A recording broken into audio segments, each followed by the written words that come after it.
ప్రజారంజక పరిపాలన కొనసాగిస్తామన్న రేవంత్ రెడ్డి తీరా అధికారంలోకి వచ్చిన వెంటనే ప్రజా వ్యతిరేక ధోరణి అవలంబిస్తున్నాడని అయితే ప్రతిపక్షాలు తీవ్ర మొత్తంలో ఆగ్రహం వ్యక్తం చేస్తున్నాయి. ప్రస్తుతం మనతో పాటు బీఆర్ఎస్ నేత ఉన్నారు, మాట్లాడించే ప్రయత్నం చేద్దాం. చెప్పండి, తెలంగాణలో 6 గ్యారెంటీలు కావచ్చు, ఇతర ఏవైతే హామీలు ఉన్నాయో అవన్నీ కూడా నెరవేర్చినామని రేవంత్ రెడ్డి మొన్న మహారాష్ట్ర ఎలక్షన్లో చెప్పింది. నిజంగా మరి అవన్నీ కూడా అమల్లోకి వచ్చాయి అనుకోవచ్చా? ఇప్పుడు కాంగ్రెస్ పార్టీ వాళ్ళ ఎలక్షన్ మేనిఫెస్టో ఏంటో వాళ్ళు 420 గ్యారెంటీలు ఇచ్చారు. మరి 420 గ్యారెంటీలు అసలు అందులో ఏమున్నాయో కూడా వాళ్ళకి తెలియదు. నాకు తెలిసి నోటికి వచ్చినట్టు మాట్లాడారు, ఏది పడితే అది మాట్లాడారు. 2000 నుంచి 4000 పెన్షన్ చేస్తున్నారు. మరి 4000 ఇచ్చినారు ఎవరికన్నా? మరి వీళ్ళకి పిల్లలకి నిరుద్యోగులకి పెన్షన్ ఇస్తా అన్నారు. మరి ఒక్క పెన్షన్ కూడా ఇచ్చినట్టు మేమైతే చూడట్లే. మేము ప్రతిపక్షం కాబట్టి విమర్శిస్తున్నాం అంటారు, కానీ జర్నలిస్టులో మీకే ఐడియా ఉండాలి. కాబట్టి రైతు బీమా కావచ్చు, రైతు బంధు కావచ్చు, ఈ పథకాలు ఎక్కడ కూడా అమలు కావట్లేదు. మేము మాట్లాడితే ప్రతిపక్షాలు విమర్శ అంటారు, వాళ్ళ కోపం కూడా వస్తుంది నాయకులకి, ముఖ్యమంత్రి స్థానాల్లో మంత్రుల స్థానాల్లో ఉన్న వాళ్ళు. ఒకసారి మీరు ఊర్లలోకి వెళ్ళండి, ఊర్లలోకి వెళ్ళి మీరు తెలుసుకోండి. ఇవాళ తెలంగాణ సమాజం అంతా కూడా ఏడుస్తున్నారు, బాధపడుతున్నారు. మొన్న దసరా పండుగ సరిగ్గా చేసుకోలే వాళ్ళు. ఇక కేసీఆర్ ఉంటే మాకు రైతు బంధు పడేది, ఇప్పటికెల్లా ఎవరైనా చచ్చిపోతే రైతు బీమా వచ్చింది, ఎవరు పెళ్ళైతే కళ్యాణ లక్ష్మి పథకం కింద పైసలు వచ్చినాయి. ఇవన్నీ చెప్పి వాళ్ళంతా చర్చ పెట్టుకొని అసలు ఈ పండుగ బతుకమ్మ పండుగ లాగా కూడా లేదు. అంటే ప్రజలకు 10 ఏళ్ళ పాలనపై విసుగు చెంది మా ప్రభుత్వాన్ని అధికారం తీసుకొచ్చారు. 1 ఇయర్ పాటు సక్సెస్ఫుల్గా పాలన సాగించడం, దీన్ని ప్రజలు కూడా ఆనందంతో సెలబ్రేట్ చేసుకున్నారని అయితే కాంగ్రెస్ పార్టీ చెప్తుంది. దాని మీద మీరేమంటారు? అదే నేనేమంటున్నా, మార్పు అని చెప్పారు. మార్పు అయితే మరి మార్పు ఎవరికి వచ్చింది? ఇవాళ 30 లక్షలు ఆదిలాబాద్ నుంచి, హైదరాబాద్ జిల్లాల నుంచి జోగులాంబ చివరి వరకు 25 లక్షల నుంచి 30 లక్షల ఎకరాలు పలికేది. ఏది మన తెలంగాణ మా సర్కార్ వచ్చిన తర్వాత, కేసీఆర్ గారి పాలనలో రైతాంగాన్ని అప్లిప్మెంట్ చేసిన తర్వాత, రైతు ఏడిచిన రాజ్యం ఎద్దేడిచిన వ్యవసాయం బాగుపడదని చెప్పి కేసీఆర్ మేము ఆ లైన్ తీసుకొని నిధులు నియామకాలలో మొదటిదైనటువంటి నీళ్ళని మేము అక్కడ కాళేశ్వరం ప్రాజెక్టు కానీ, సీతారామ కానీ, ఇక్కడ పాలమూరు రంగారెడ్డి, ఈ పథకాలన్నీ చేయడం ద్వారా తెలంగాణలో రైతాంగం పంట బ్రహ్మాండంగా పండించారు. ఆ రైతాంగము బ్రహ్మాండంగా వాళ్ళ పిల్లల పెళ్ళిళ్ళు చేసుకొని కళ్యాణ మండపాలలో వాళ్ళు సొంతంగా పెళ్ళిళ్ళు చేసి, మేము కూడా హైదరాబాదు లాగా మా పిల్లల పెళ్ళిళ్ళు చేసుకుంటున్నాము. రైతులు కూడా ఒక ఉద్యోగస్తుల్లాగా బతికే పరిస్థితులు మనం చూసాం. కానీ ఈ పాలన వచ్చిన తర్వాత రైతు బీమా లేదు, కరెంటు రావట్లేదు, రైతు బంధు పథకాన్ని రైతుతో అన్నారు, కౌలు రైతులకు పైసలు ఇవ్వలేదు, ఆ తర్వాత వ్యవసాయ కూలీలకు 12,000 ఇస్తా అన్నారు. మరి ఎట్లా నువ్వు ఎట్లా సక్సెస్ అయినావు? ఎక్కడ సక్సెస్ అయినావు? నువ్వేం చెప్తావు? నువ్వు సక్సెస్ అయింది చెప్పడానికి ఒకటి ఏంటంటే ఉచిత బస్సు అంటున్నావు. ఉచిత బస్సు ద్వారా ఎంతమందికి ప్రయోజనం జరిగిందో వాళ్ళే చెప్పాలి. అది ఉచిత బస్సు ద్వారా డబ్బులున్న వాళ్ళ ఆడోళ్ళు కూడా ఉచిత బస్సు పథకాన్ని ఉపయోగించుకుంటున్నారు. పైసలు ఉన్నవాడు పైసలు లేనివాడు అనలేకుతున్నారు. మహిళలు ఎక్కడం వల్ల అయ్యాల ఆ బస్సులు ఉన్నదే అంతకంతగా, ఆ బ్రేకులు పడట్లేదు. ఆ బస్సు డ్రైవర్లు మాట్లాడుతుంటే ఈ బ్రేక్ కొడితే ఆడ పడుతుందట, అది ఎక్కడ బోల్తా పడుతుందో తెలియదు, ఎవరికి పోయి గుదుకుంటారో తెలియదు. వాడు బస్సు ఆపకపోతే మహిళలు నోటికి వచ్చినట్టు తిడుతున్నారు, ఇల్లు సీట్లు దొరక జుట్లు బీక్కుంటున్నారు. ఒక బస్సు డ్రైవర్ చెప్తున్నాడు, ఒక ఊర్లో బస్సు ఆగితే ఆ బస్సులో దిగిపోయిన మహిళ మళ్ళీ ఇంటి పోయి మోహం కడుక్కొని, సబ్బు పెట్టుకొని, మోహం కడుక్కొని, పౌడర్ వేసుకొని మళ్ళీ వచ్చి మళ్ళీ అదే బస్సులో కూర్చొని మళ్ళీ వేరే కాడికి పోతుందట. అంటే ఉచిత బస్సు పథకం ద్వారా వాళ్ళ సమయాన్ని కూడా వృధా చేసుకుంటున్నారు. అయితే ఇప్పుడు ఈమె భర్త 7 గంటల 8 గంటలకు ఇంటికి వస్తే ఈ ఉచిత బస్సు అని చెప్పి ఎక్కడికో కోటికి పోతుంది. ఆమె కోటికి పోయినాక వస్తువులు అవి కొనుక్కున్న తర్వాత ఆర్టీసీ బస్సు వస్తుంది, ఎక్కిపోతాను కొని బస్సు స్టాండ్ నిలబడుతుంది. ఆ బస్సులు రావట్లేదు, బస్సులు తక్కువ చేసిర్రు. ఆ బస్సులు రావడం వల్ల 7 గంటలకు ఇంటికి చేయాల్సిన మహిళ 8:30, 9ంటికి కూడా రాకపోవడం వల్ల పిల్లలు స్కూల్ నుంచి వస్తున్నారు. వాళ్ళు వచ్చినాక వాళ్ళకి ఇంత భోజనాలు అవి ఏర్పాటు చేసుకోవాలి కదా, భర్త ఇంటికి వస్తారు వంట చేసి పెట్టాలి కదా. ఇప్పుడు ఆమె సమయానికి రాకపోవడం వల్ల భర్త ఇంటికి వచ్చేసి నువ్వెందుకు రాలేదు అని చెప్పేసి వాళ్ళిద్దరి మధ్యలో ఘర్షణలు అవుతున్నాయి. పిల్లల ముందు మొగడు పెండ్లాలు కొట్టుకుంటున్నారు, బస్సులలో మహిళలు కొట్టుకుంటున్నారు. పేదవాడికి ఉపయోగపడకుండా పైసలు ఉన్నవాడు కూడా దీంట్లో ఎక్కిపోతున్నారు. అంటే నేను ఉచిత బస్సు పథకం అంటున్నావు, సరే నేను ఆ పథకాన్ని వ్యతిరేకించట్లేదు. నేను పేదవాడికి ఉపయోగపడేటట్టు చేయమని అంటున్నాం. అక్కడ కూడా డబ్బు ఉన్న వాళ్ళకి ఎందుకు? సెక్రటేరియట్లో ఎంప్లాయీస్, టీచర్స్, లెక్చరర్స్ సంబంధించి మహిళా మనులు చాలా వరకు అయితే సంతోషం వ్యక్తం చేస్తున్నారు. కావాలనే బీఆర్ఎస్ పార్టీ పగబట్టి దుష్ప్రచారాలు చేస్తుందని అయితే కాంగ్రెస్ పార్టీ చెప్తుంది. అదేవిధంగా ఫ్రీ బస్ వల్ల మహిళలకు 4,000 నుంచి 6,000 వరకు అయితే మిగులుతున్నాయి. దీనితో కూడా మేము వాళ్ళకు ఆర్థిక చేయూతని ఇచ్చినట్టే కదా అని చెప్తున్నారు. దీని మీద మీరేమంటారు? నేను ఏమంటున్నా, ఇప్పుడు నేను మాట్లాడితే ప్రతిపక్ష వాళ్ళు దుమ్మెత్తిపోస్తున్నాయి, విమర్శిస్తున్నాయి అని అంటున్నారు. కానీ సోషల్ మీడియాలో ప్రతిరోజు వందలాది మహిళలు, మన అక్క చెల్లెళ్ళు వాళ్ళు ఏం మాట్లాడుతున్నారు, అరే ఎవడు పెట్టమన్నాడా ఈ పథకాన్ని, ఎందుకు పెడుతున్నారని వాళ్ళేం మాట్లాడుతున్నారు. నేనేమంటున్నా, ఎప్పుడు కూడా మీరు ప్రతిపక్ష మాటలు కాదు, మీ దగ్గర ఇంటెలిజెన్స్ ఉన్నది, మీకు ఆ పోలీస్ వ్యవస్థలు ఉన్నాయి, మీ దగ్గర మీడియా ఇలాంటి సంబంధించిన వ్యవస్థలు ఉన్నాయి, మీరు రివ్యూ పెట్టుకోండి, మీరు సేకరణ వెబ్సైట్ పెట్టండి. ఈ సంవత్సర కాలంలో కాంగ్రెస్ పార్టీ ఎన్ని పథకాలు అమలు చేసింది, చేసిన పథకాలలో ప్రజలు ఏమనుకుంటున్నారు అది చెప్తే సరిపోయా. మీరు ఇవాళ తెలంగాణ ప్రజలంతా కూడా తప్పు చేసినాము, మార్పు అని మాయ మాటలు విని మోసపోయినాము అని చెప్పేసి వాళ్ళు బాధపడుతున్నారు. ప్రజలకు ఇచ్చేసినాం, ప్రజలు దానివల్ల సుఖ సంతోషాలతో ఉన్నారు. కేవలం ఏదైతే కేసీఆర్ని అరెస్ట్ చేస్తామన్నామో అది ఎక్కువ పథకం మాత్రమే పెండింగ్ ఉంది, దాన్ని అతి త్వరలో మేము దాన్ని కూడా చేస్తామని చెప్తున్నారు. వాస్తవంగా కేసీఆర్ జైలు పంపించాలని ప్రజలు కోరుతున్నట్టు వాళ్ళు చెప్తున్న పరిస్థితి. ఇప్పుడు నేను ఏమంటున్నా, వాళ్లకు ఉబలాటం ఏదో ఈ పరిపాలన చేతగాక, ఈ 6 గ్యారెంటీలు అమలు చేయలేక ప్రజలలో వస్తున్న వ్యతిరేకతని ప్రజలు బయటికి పోతే ఎంబడబడి కొడతారు. ఇలా మా మంత్రులు కానీ ఎమ్మెల్యేలు ప్రజాప్రతినిధులు కానీ ఇవాళ ఊర్లలోకి పోతే తరిమి పట్టి ప్రశ్నించే పరిస్థితులు ఉన్నాయట. కాబట్టి ఇప్పుడు ప్రజల్ని డైవర్ట్ చేయడానికి పాలిటిక్స్ అని చెప్పి కొన్ని రోజులు ఆ కేసు అని చెప్పి, ఏ కేసు అన్నారు, కాళేశ్వరం విచారణ కమిషన్ అని చెప్పి అరెస్టు చేస్తున్నాం, వీళ్ళని అరెస్ట్ చేస్తున్నామని 2 రోజులు దానికి సంబంధించిన ఒక గృహప్రవేశ కార్యక్రమాన్ని కూడా ఆ రకంగా ప్రచారాలు చేసి అక్కడ అరెస్ట్ చేస్తామని చెప్పి. ప్రతిపక్షంలో బీజేపీ పార్టీ కూడా ఉంది కదా, దాన్ని టార్గెట్ చేయకుండా కేవలం బీఆర్ఎస్ పార్టీని పదే టార్గెట్ చేస్తూ వాళ్ళ మీద వ్యతిరేకంగా మాట్లాడడం లాంటివి జరుగుతుంది. ఎందుకు అనుకోవచ్చు? ఎందుకంటే బీజేపీ పార్టీ కూడా రాష్ట్రంలో 8 సీట్లు ఉన్నాయి కదా, ఎమ్మెల్యే సీట్లు. నేనేమంటున్నా, ప్రజలు గ్రహపాటో పొరపాటో వాళ్ళు తప్పు చేసినామనేది తెలుసుకున్నారు. ఆ బీజేపీకి ఎందుకు ఓట్లేసిరో తెలియదు. ఆ బీజేపీ ఏ రోజు కూడా తెలంగాణ ప్రజల పక్షాన మాట్లాడింది కాదు. ఆ బీజేపీ ఎప్పుడు తెలంగాణ ఉద్యమంలో చాలా నికార్సుగా తెలంగాణ ప్రజల కొరకు టీఆర్ఎస్ నిలబడేట్టు, బీఆర్ఎస్ నిలబడలేదు. ఈ రాష్ట్ర ప్రభుత్వం మారిన తర్వాత కూడా ఇవాళ ప్రజల పక్షాన కొట్లాడేది, నిలబడేది బీఆర్ఎస్ పార్టీ. మేము చేసిన వారం రోజులకి ఆ కిషన్ రెడ్డి లేచి వస్తాడు, లేకపోతే ఇంకా బండి సంజయ్ లేచి వస్తాడు. ఎక్కడ కూడా వాళ్ళు ఏ రకంగా కూడా ఇలా ప్రజల పక్షాన వాళ్ళు మాట్లాడట్లేదు. కాబట్టి బీఆర్ఎస్ అనేది జీరో, బీజేపీ అనేది జీరో. తెలంగాణలో ప్రజల పక్షాన కొట్లాడేది బీఆర్ఎస్ మాత్రమే. ముఖ్యంగా కేటీఆర్ చదువుకున్న వ్యక్తి కాబట్టి, ఉద్యమంలో ఉన్న వ్యక్తి కాబట్టి ఇక్కడ ఈ 6 గ్యారెంటీలు కానీ 420 హామీల మీద కేటీఆర్ నిరంతరం ప్రశ్నిస్తున్నాడు. ఇవాళ వాళ్ళ గుండెల్లో రైలు పడగెడుతున్నాయి, ఇవాళ వాళ్ళ పాయింట్లు తడిచిపోతున్నాయి. మంత్రులకి కంటి మీద కునుకు లేదు. ముఖ్యమంత్రికి అసలు వేస్తున్న ప్రశ్నలు, వీళ్ళు అడుగుతున్న విమర్శలకి వాళ్ళకి నిద్ర పట్టట్లే. అట్లనే ప్రజలలో కూడా వ్యతిరేకత వస్తున్నది. ఇక కేటీఆర్ని ఇట్లే వదిలిపెడితే ఇక కాంగ్రెస్ ప్రభుత్వం వెనక పడిపోయే పరిస్థితులు ఉన్నాయి. కాబట్టి కేటీఆర్ మీద ఆ కేసునో, లగచర్లలో నరేందర్ రెడ్డికి ఫోన్లు చేసిండు, వాళ్ళని ఎంకరేజ్ చేసిండు అని చెప్పి వాళ్ళు ఛార్జ్షీట్లో రాపియటము. ఛార్జ్షీట్లో ఆయన జైల్లో ఉన్న నరేందర్ రెడ్డి ఆయన జడ్జికి అఫిడవిట్ పంపి అసలు నేను ఒక మాట కూడా మాట్లాడలే, పోలీసు వాళ్ళంతలో వాళ్ళు కన్ఫెషన్ స్టేట్మెంట్గా రాసుకున్నారు, రాసిన దాంట్లో మా సంతకం తీసుకున్నారు ఈయనతోటి బలవంతంగా అని చెప్పి ఆయన జడ్జికి రాసిచ్చినాడు. ఇది ఎక్కడ దిక్కుమాలిన పరిస్థితి ఉన్నదండి తెలంగాణలో? ఎక్కడైనా ఉన్నదా ఇట్లాంటి పరిస్థితి? ఇప్పటివరకు ఒక అక్యూజుడు, జైల్లో ఉన్న అక్యూజుడు ఇవాళ జడ్జికే లెటర్ రాసిన పరిస్థితులు తీసుకొచ్చారు వీళ్ళు. అంటే ఇది రైతుల దాడి కాదు, కేవలం బీఆర్ఎస్ నాయకుల దాడి అని చెప్తున్నారు. అదేవిధంగా కేటీఆర్ దీన్ని ప్రోత్సహించిండు. ఏది మాజీ ఎమ్మెల్యే నరేందర్ రెడ్డికి సంబంధించి ఆయనే పూర్తి మొత్తంలో అక్కడ రెచ్చగొట్టే ప్రయత్నం చేసిండని అయితే కాంగ్రెస్ నాయకులు బలంగా వాదిస్తున్నారు. దీని గురించి నేనేమంటున్నా, ఇంటెలిజెన్స్ మీ చేతుల్లోనే ఉంది, పోలీస్ మీ చేతుల్లోనే ఉంది, యంత్రాంగం అంతా మీ చేతుల్లోనే ఉంది. చూపియండి, ఎన్ని కాల్స్ వచ్చినాయి, ఎన్నిసార్లు వచ్చినాయి, వాయిస్ రికార్డు ఉంటుంది కదా, తీయండి. మీరు ఏం లేకుండా ప్రజలు వాళ్ళ 9 నెలల నుంచి వద్దో నాయన ఇక్కడ ఫ్యాక్టరీలు పెడితే మా జీవితాలు ఆగమైపోతాయి, మాకున్నది 2 ఎకరాలు, మేము లంబాడోళ్ళము, బీసీలము, ఎస్సీలము వద్దని చెప్పి వాళ్ళు అడుగుతూ ఉంటే వాళ్ళని బలవంతంగా గొడ్డును కొట్టి వాళ్ళని సమ్మె చేస్తే కేసులు పెట్టి, తప్పుడు కేసులు పెట్టి వాళ్ళు అక్కడికి పోతే వాళ్ళు రెచ్చిపోయారు. ఎక్కడైనా జరుగుతాయి ఇవి. ప్రజల వ్యతిరేకంగా జరిగినప్పుడు, ప్రభుత్వాలు నిర్ణయాలు తీసుకున్నప్పుడు ఇలాంటివి జరుగుతాయి. జరిగినప్పుడు నువ్వు కూర్చోబెట్టి మాట్లాడుకోవాలి, రెమ్యునరేషన్ ఇవ్వాలి, ఇంత కదా అంత ఇస్తారాలే. వాళ్ళతోటి నువ్వేం చేయకుండా నీ ఇష్టం వచ్చిన నేను చేసిందే, పోలీసు నాదే, నా ఊరు నాది, నా తమ్ములు ఉన్నారు, నా అన్నదమ్ములు ఉన్నారు, మేము ఏమైనా చేస్తాం అనుకుంటే ఇది ప్రజా వ్యతిరేక ప్రభుత్వము.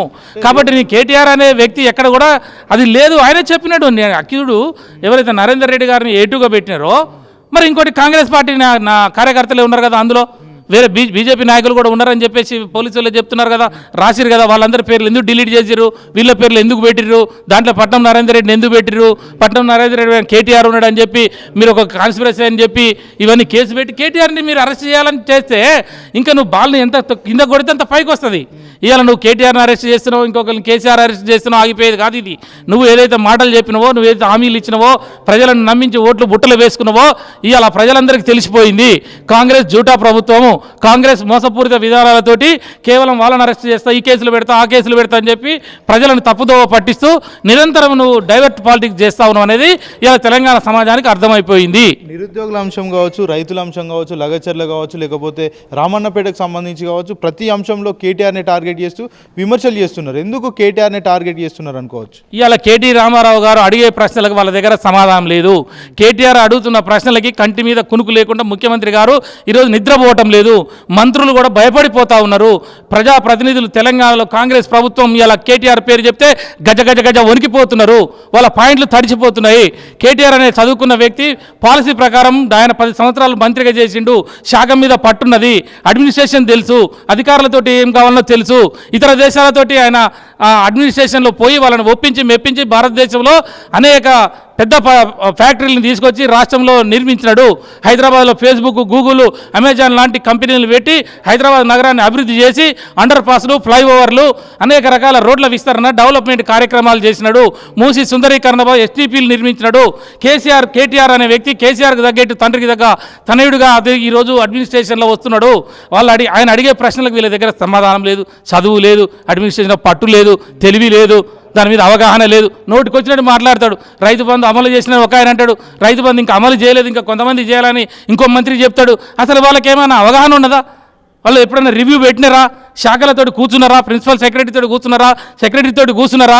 అసలు ఈ పథకాలు మనం ఇచ్చినాము, అసలు ఈ గవర్నమెంట్లో ఏం ఇంప్లిమెంట్ అవుతుంది, మన ప్రభుత్వం మీద ఏమనుకుంటారు, ఏం చేసినాము, ఏం చేయాలి అనే మీద ఒక మంత్రి అన్న రివ్యూ పెడుతున్నాడా?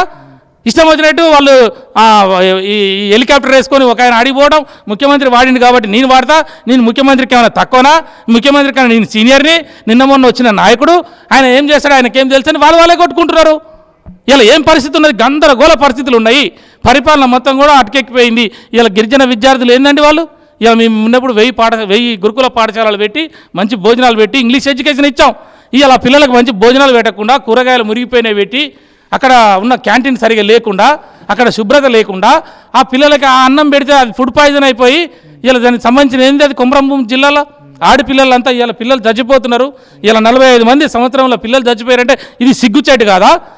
స్వతంత్ర భారతంలో హరిజన గిరిజన పిల్లలు, బలహీన వర్గాల పిల్లల్ని శైలజ అనే విద్యార్థి కేవలం బయట ఫుడ్ తినడం వల్లనే అనిపోయింది. దీనికి హాస్టల్ సంబంధించిన ఫుడ్కి ఎలాంటి సంబంధం లేదని కొండ సురేఖ కూడా వ్యాఖ్యలు చేశారు. నేనేమంటున్నా, ఆ అమ్మాయి ఒకటి కాదు కదా, దానికి సంబంధించిన హాస్టల్ చాలా మంది పిల్లలకి అయింది కదా. ఆ ఒక్క హాస్టలే కాదు కదా, మిగతా హాస్టల్లో జరుగుతున్నాయి కదా. నారాయణగూడలో జరిగింది కదా, మంచిర్యాలలో జరిగింది కదా. ఈ పిల్లలు కానీ మరి వాళ్ళందరూ కూడా బయట పోయి తింటురా?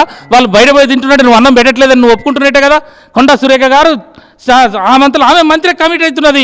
ఆడ పిల్లలు మేము భోజనాలు, మా ప్రభుత్వం మా చేతగానితనంలో మేము మంచి భోజనాలు పెట్టలేకపోవడం వల్లనే పిల్లలు ఒకవేళ బయట తినరని నువ్వు ఒప్పుకుంటున్నట్టే కదా. అది చాలా సిగ్గు. నేను ఏమంటున్నంటే, మీరు చేసే పనులు మీ అడ్మినిస్ట్రేషన్ పట్టు లేక మీరు చేయవలసింది చేయక సరిగా ఇవన్నీ కూడా డైవర్స్ పాలిటిక్స్ చేయొద్దు. ఒకవేళ పిల్లలు అంటే వాళ్ళు హాస్టల్లో ఉంటారు, ఎప్పుడైనా పోతే బయటికి పోతే ఏదైనా తింటారు. దాన్ని బట్టి ఈ అంశం మీద ఫుల్ టైమ్గా ఉన్నటువంటి సీఎం రేవంత్ రెడ్డి స్పందిస్తలేడు. మిగతా మంత్రులు ఎందుకు స్పందించాల్సి వస్తుంది? ఇప్పుడు వాళ్ళకి ఎంతసేపు ఉన్నా ఢిల్లీకి ఎట్లా పోవాలి, ఢిల్లీలో మరి వాళ్ళ పంచాయతీ ఏందో మనకు తెలియదు. ఢిల్లీకి ముఖ్యమంత్రి ఎందుకు పోతున్నాడో దపదపాలుగా తెలియదు.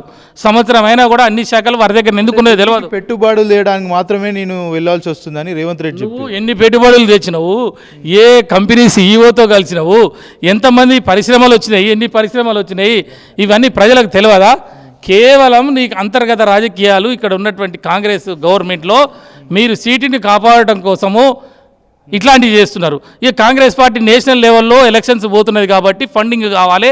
ఆ ఫండింగ్ని సమకూర్చడం కొరకు పైసలు ఎట్లా సంపాదించాలి, హైడ్రా ఎట్లా, మూసీ ఎట్లా, ఎవరిని బెదిరించాలి, ఈ రకమైన పరిస్థితులే.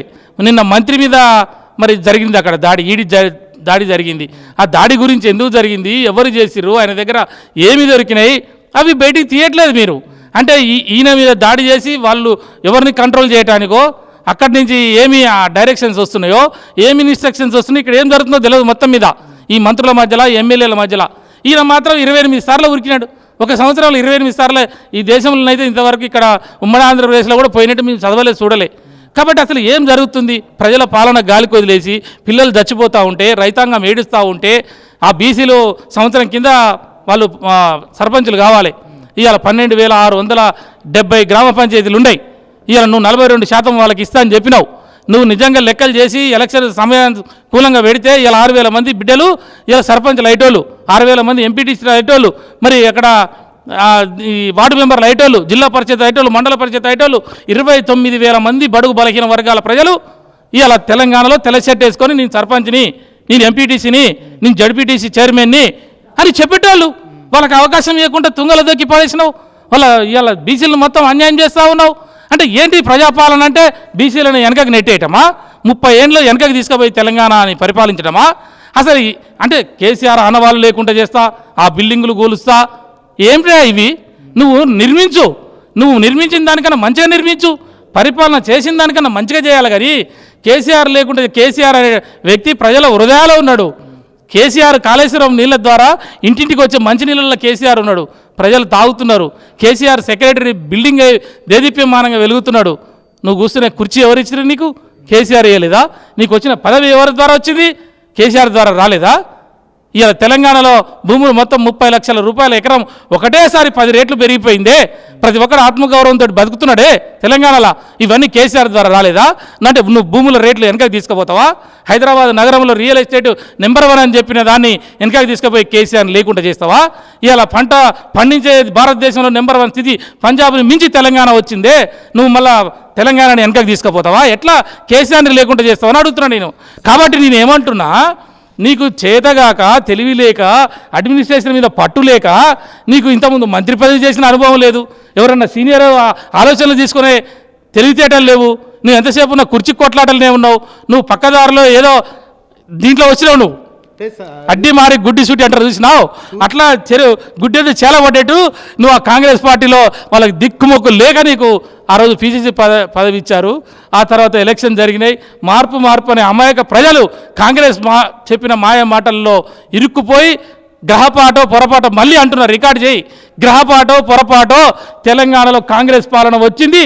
ప్రజలు మొత్తం కూడా ఆగమైపోతున్నారు, ప్రజల బతుకులు ఛిద్రమైపోయినాయి, ఏ వర్గం ప్రజలు కూడా మంచిగా లేరు అని చెప్పి ఈ 1 ఇయర్ పరిపాలన మేము స్టేట్మెంట్ ఇస్తా ఉన్నాం.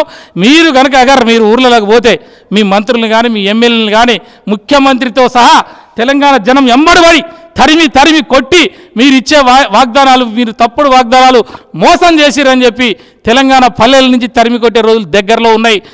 ఆ విషయాలు మీరు గుర్తుపెట్టుకోండి. కేసీఆర్ని మీరు చెరపలేరు, కేసీఆర్ ఆనవాళ్ళు లేకుండా చేయలేరు, తెలంగాణ చరిత్రను చెరపలేరు. కేసీఆర్ అనేటువంటి ఉద్యమకారుడు ఆయన, తెలంగాణ రాష్ట్ర సాధించిన తెలంగాణ ప్రదాత. ప్రజల ఉదయాల్లో ఈ తెలంగాణ ఉన్నంత కాలం, తెలంగాణలో సూర్యచంద్రులు వచ్చేంత కాలం, తెలంగాణ సెక్రటరీ తెలంగాణలో మరి అక్కడ యాదగిరిగుట్టలో ఉన్న లక్ష్మీ నరసింహస్వామి గుడి ఉన్నంత కాలం, కాళేశ్వరం ద్వారా నీళ్లు పారుతున్నంత కాలం ఈ తెలంగాణలో కేసీఆర్ ఆనవాళ్ళని ఒక ఇంచు మందం కూడా జరపలేరు. కాంగ్రెస్ పార్టీ మోసాలతో, జూటాలతో, వంచనతో ఇవాళ ప్రజల వెన్ను విరుస్తున్న ఈ కాంగ్రెస్ పార్టీకి రాబోయే కాలంలో బ్రహ్మాండంగా మేము సమాధానం చెప్పడానికి తెలంగాణ సమాజాన్ని సిద్ధం చేస్తూ ఉన్నాం. నిన్న కేటీ రామారావు గారు మహబాద్లో మీటింగ్ పెడితే లక్షలాది ప్రజలు వాలంటీర్గా వచ్చి చెప్తా ఉన్నారు, అన్నా తప్పు చేసినామన్నా, పొరపాటు అయిందన్నా, క్షమించన్నా, మా పేద ప్రజల పక్షాన కొట్లాడినవన్నా, మా పిల్లలకు సన్నబియ్యం బువ పెట్టినవన్నా, మా రైతులకి పైసలు ఇచ్చినవన్నా, మేమందరం హాయిగా బతికినామన్నా. ఇలా పాడి పరిశ్రమ పాలమూరు జిల్లా ఒకనాడు ఏందండి, పాలమూరు జిల్లా వలసలకి పోయిన పాలమూరు జిల్లాని పచ్చగా చేసి పాలమూరులో అక్కడ పెండింగ్ ఉన్న నెట్టెంపాడు కానీ, కలవకుర్తి కానీ, కోయిల్ సాగర్ కానీ ఆ ప్రాజెక్టుల మొత్తం కూడా కట్టి సస్యశ్యామలం చేసి పాలమూరు జిల్లాలో 25-30 లక్షల రూపాయలకు పోయిందే. పాలమూరు జిల్లా పంటలతోటి దేదీప్యమానంగా వెలిగిన పాలమూరు జిల్లా, నల్లగొండ జిల్లా నడ్డి విరిగిపోయిన నల్లగొండ జిల్లాని ఇవాళ అక్కడ ఉన్న ఫ్లోరైడ్ పీడిత ప్రాంతాన్ని మొత్తం కూడా బాగు చేసి ఆ ప్రజలకు నీళ్ళు ఇచ్చి పంటలు పండించిండే తెలంగాణలో. నల్లగొండ మనం మర్చిపోయినావా తమ్ముడు? మనకు తెలియదా? మనంతా రైతు కుటుంబాల నుంచి వచ్చినాం, ఊర్ల నుంచి వచ్చినాం, ఉద్యమాలు చేసినాం. తెలంగాణ కావాలి, తెలంగాణ బాగుపడాలి, వలసలు ఆగిపోవాలి, కరీం బొబ్బాయి ముబ్బాయి బొంగుబాయి ఆగిపో. నల్గొండ జిల్లాకు సంబంధించి వాళ్ళకు మంచినీరు ఇద్దామనే ఉద్దేశంతో మూసి ప్రక్షాళన చేయడానికి మేము సిద్ధమైనాం. దీనికి కావాలనే బీఆర్ఎస్ నాయకులు కక్ష కట్టి దీన్ని ఆపించే ప్రయత్నం చేస్తున్నారని చెప్తున్నారు. దానికి మీరు ఎలాంటి సమాధానం ఇస్తారు? నేనేమంటున్నా, మూసి సుందరీకరణ, మూసి శుభ్రం చేయటంలో మేము వ్యతిరేకం కాదు. కేసీఆర్ గారు చాలా స్పష్టంగా మూసి శుద్ధి చేయాలని చెప్పి మేము అక్కడ ఇంతకుముందు ప్లాంట్లు కట్టినాం. ఇది సివరేజ్ ప్లాంట్లు, వాటర్ సివరేజ్ ట్రీట్మెంట్ ప్లాంట్స్ అని ఎస్టీపీలు కట్టినాం, డబ్బులు ఇచ్చినాం, దానికి నీళ్ళు ఆపినాం. తర్వాత వీళ్ళని తీసేస్తే ఇబ్బంది పడతారనే కాడ కొంచెం ఆలోచించినాం. కాబట్టి నేను ఏమంటున్నా, మీరు మూసి సుందరీకరణ చేయండి, మేమేమి అడ్డుపడం. కానీ మూసి పేరుతోటి 1,50,000 కోట్లు అంటావు చూసినావు, అది మేము ఒప్పుకోము అంటున్నా. 20,000 కోట్లతో మా దగ్గర ఉన్నది, డిపిఆర్ ఉన్నది, మేము లెక్కలు ఉన్నాయి, ఏం చేయాలనో ఎట్లా చేయాలనో మీకు తెలియకపోతే మా కేటీఆర్ దగ్గర కూర్చుంటే ఎవరు మీకు చెప్తారు, ప్రైవేట్ క్లాసులు చెప్తారు.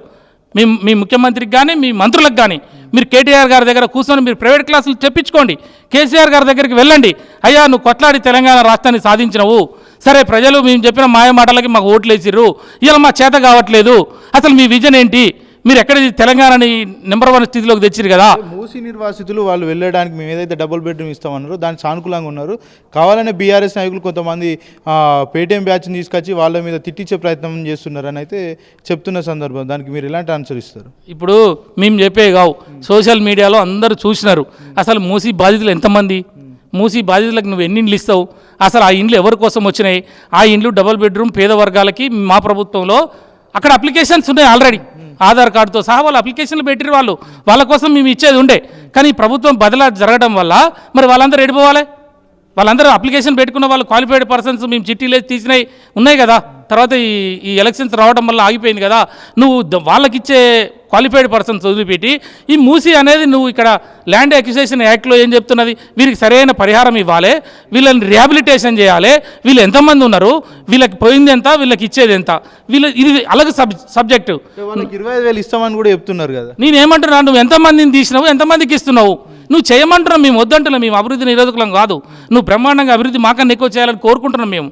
ఇలా మూసి సుందరీకరణ చేయండి, సైడ్ గోడలు పెట్టండి, కొండపోచమ్మ ద్వారా వచ్చే నీళ్ళని గండిపేట ద్వారా తీసుకొచ్చి గోదావరి నీళ్ళని హైదరాబాద్ నడిగర్భంలో వదలండి, మీరు హైదరాబాద్లో మొత్తం కూడా ఫ్రెష్ చేయండి, ఇక్కడ మురికిని ఆపేసేయండి. ఈ హైదరాబాద్లో వస్తున్న ఏదైతే మురికి ఉందో మురికిని ఆపేయండి, ఎస్టీపీలో పంపించండి. ఇలా పరిశ్రమల నుంచి వచ్చే కాలుష్యమైన వాటర్ ఏదైతే ఉందో ఆ వాటర్ని ఆపి ఎస్టీపీల ద్వారా శుద్ధి చేయండి. 50% క్లీన్ అయిపోయింది.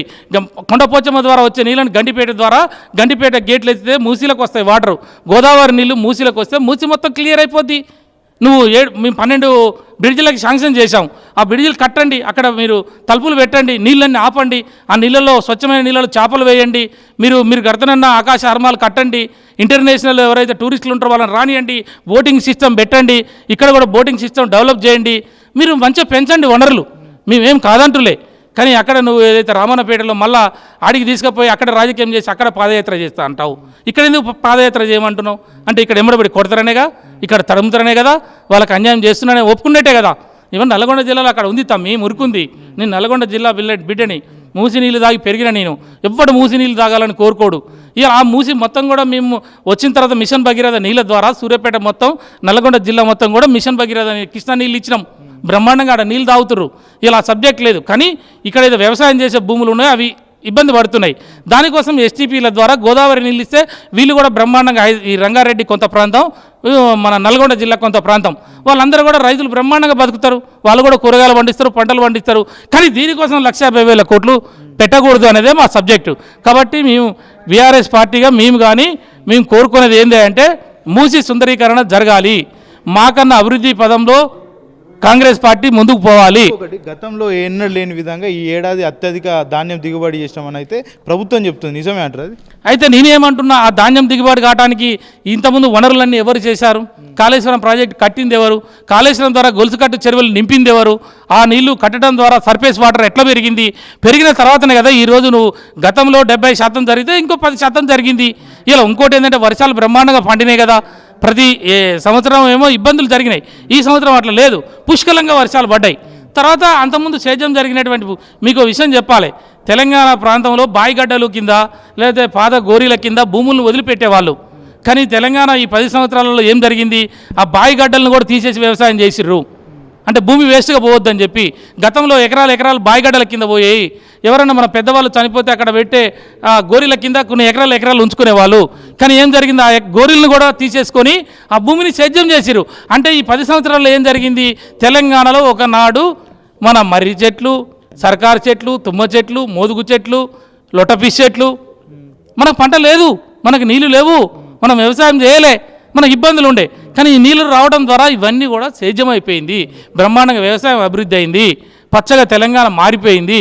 తర్వాత నువ్వు అనుకోకుండా నువ్వు వచ్చినావు, వర్షాలు పడ్డాయి, అదే మేము చేసిందే కదా, మేము చేసిన దానివల్ల ఇంకా కొంచెం పెరిగింది.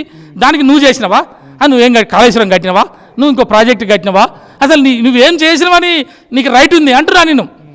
కాంగ్రెస్ గవర్నమెంట్ వల్ల పంట పెరిగిందని చెప్పడానికి నువ్వు రైతాంగానికి చేసిన ఒక మంచి పని, ఒక ప్రాజెక్టు కానీ, లేకపోతే నువ్వు రైతు బంధు ఇచ్చినా అదే ఆపేసినావు కదా, విత్తనాలు కూడా లేవు కదా. అవి పంట వస్తే ఆ పంట కొనడానికి కూడా దిక్కులేని పరిస్థితిలో ఉన్నావు. అంటే దేశంలో ఎక్కలేని విధంగా ఏదైతే సన్న వడ్లకు 500 బోనస్ ఇస్తున్నామని కూడా చెప్తున్నది.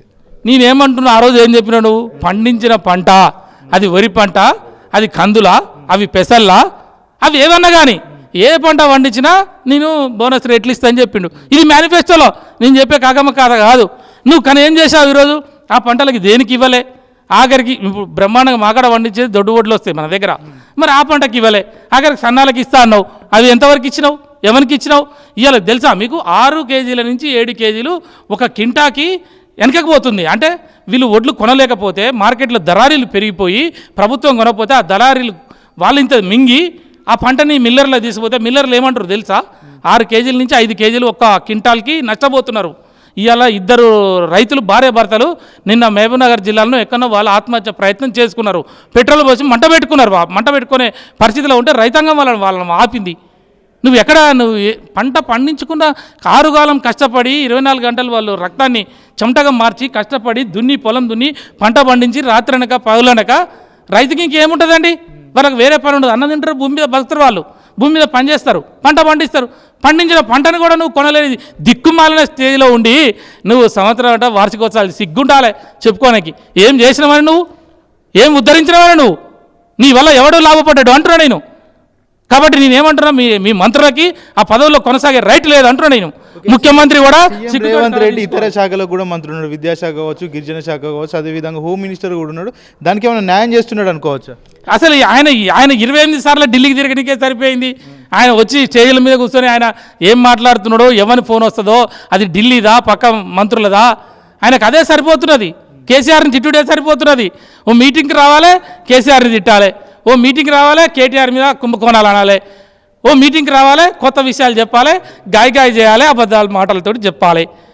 నీకు దమ్ముంటే అరెస్ట్ చేయమని కేటీఆర్ ఇదే సభలో ఇన్ని వేదికల మీద అరెస్ట్ చేసిరు. నువ్వు చెప్పవా ఎక్కడు నేను ఇక్కడ ఆధారాలు ఏమున్నాయి? నీ ఏ ఆధారాలు లేకుండా లగిచర్ల నుంచి అరెస్ట్ చేస్తున్నావు. లగిచర్ల తుస్సు అన్నది, నువ్వు ఇలా బాంబులు వేలుస్తా దీపావళికి అన్నావు. ఆ బాంబులు ఎక్కడ పోయినాయో ఎవరికి తెలియదు. నీ ఇంట్లోనే బాంబులు వేలినాయి, ఆ ముచ్చట చెప్పవు. అంటే ప్రజల్ని గాలి చేసి గందరగోళం చేసి మాయ మాటలు చెప్పి డైవర్ట్ చేసి సినిమా యాక్టర్లతోటి ఏదో ఉన్నాయని చెప్పి అంటాడు కాసేపు. లేకపోతే అక్కడ గృహప్రవేశాన్ని తీసుకుపోయి ఏం దాడి అది, ఏం దాడి అక్కడ జరిగి అక్కడ గృహప్రవేశానికి జరిగిన దానికి ఒక పేరు పెట్టి అక్కడ ఏదో డ్రగ్స్ దొరికినాయని రేవు పార్టీలు. తెలంగాణ సమాజానికి రేవు పార్టీ తెలియదు. ఆ రేవు పార్టీ అనేది ఎవడో ఎక్కడి నుంచో వచ్చి బయట రాష్ట్ర పూల ఢిల్లీకి సంబంధించిన వాళ్ళు ఈ మధ్యలో సాఫ్ట్వేర్ డెవలప్ అయింది కాబట్టి కొంతమంది అసలు తెలంగాణ సమాజానికి రేవు పార్టీ అనే వాడు తెలియదు. ఆ సంస్కృతి తెలియదు, ఆ సంప్రదాయం తెలియదు. వాళ్ళు మంచిగా ఇంట్లో ఫంక్షన్ చేసుకుని ఆడవాళ్ళు ఉండ్రి, పెద్ద మనుషులు ఉండ్రి, పిల్లలు ఉండ్రి, మహిళలు ఉండ్రి, 14 మంది మహిళలు, 7 మంది పురుషులు, డబల్ మీనింగ్ తోటి అక్కడ వాళ్ళ మూత్రం సేకరించి దాంట్లో టెస్టులు చేసి ఏమన్నా ఈ పద్ధతేనా? అది నువ్వు అధికారంలో ఉన్నావు కాబట్టి నీకు కండకావరం వచ్చి ఏది చేసినా నడుస్తుంది అనుకుంటావా? అంటే మన ఇంట్లో ఆడపిల్లలు లేరా? మన ఇంట్లో ఫంక్షన్లు చేసుకోరా? మన ఇంట్లో చిన్నపిల్లలు ఉండరా? అమ్మ నాయన ఉండదా?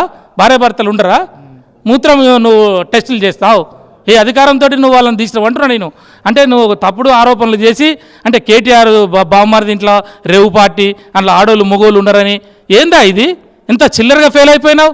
జనమంతా చీకొడుతున్నారు నిన్ను, నీ ప్రభుత్వాన్ని, నీ విధానాలని. ఆ పోలీసులు కూడా తీసినావా? ఎక్కడైనా దొరికిందా? సీన్ ఆఫ్ అఫెన్స్లో దొరకాలి కదా, ఏమన్నా ఉంటేనే కదా నువ్వు కేసు పెట్టేది. ఎట్లా పెడతావు ఆ కేసు అంటున్నా? నిలబడుతుంది ఆ కేసు? కాబట్టి నువ్వు చిల్లరైపోయినావు. లగచర్ల విషయంలో చిల్లరైపోయినావు, రేవు పార్టీలో చిల్లరైపోయినావు, నువ్వు చెప్పే వేరే కేసులలో చిల్లరైపోయినావు.